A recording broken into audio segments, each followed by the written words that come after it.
Hello, I'm going to tell you about the 2 horsepower trade Cyclone extractor that we offer for sale.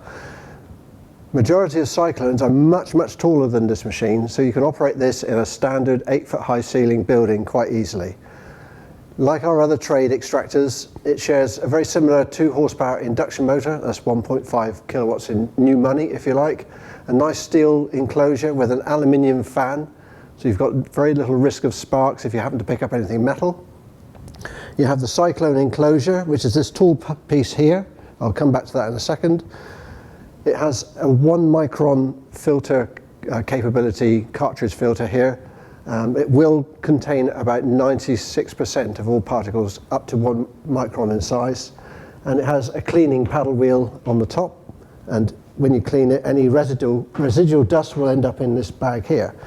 And below the collector housing, you have a 155 litre waste sack collection point, which is suspended off the floor but has its own castors for when you want to empty it. The whole unit can be moved very easily on its caster section. And coming back to this housing, how a Cyclone works is that the air is passing through and it revolves around inside. There's an inner skin to the housing, and that causes the waste to slow down and drop into the container. And that means that all the air that passes through here only contains about 1% of the dust that you're collecting. So it's a very efficient unit. It can be used on virtually anything from a planer thicknesser producing the long shavings right down to a drum sander producing quite fine dusts. Okay, as you can see, we have a choice of twin 100mm inlets. And if you're using one hose, there's a little cap you can flip over, or you can take this whole housing off and you have a 180mm inlet, which is brilliant for ducting work.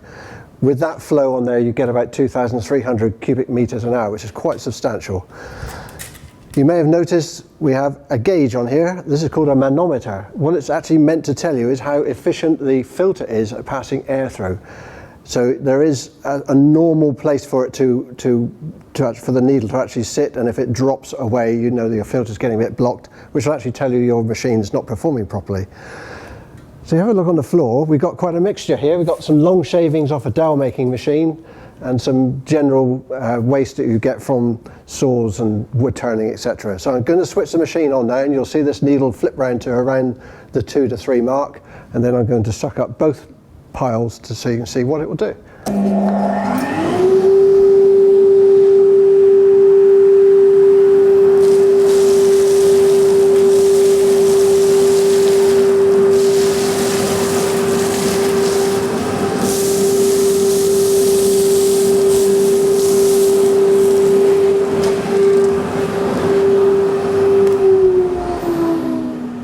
So just let the machine switch off, but you can see the needle declining on the gauge as the pressure gets lower. Now, everything's in here. So I can just unclip the 3 hangers, one round the back. And then the waste bin is on its casters and can be moved out so you can take the bag out to empty it. Simple as that. So if you want a machine which is probably the most versatile in any workshop, this is what you need. And there's a smaller 1 horsepower version for the smaller workshop as well. Thank you.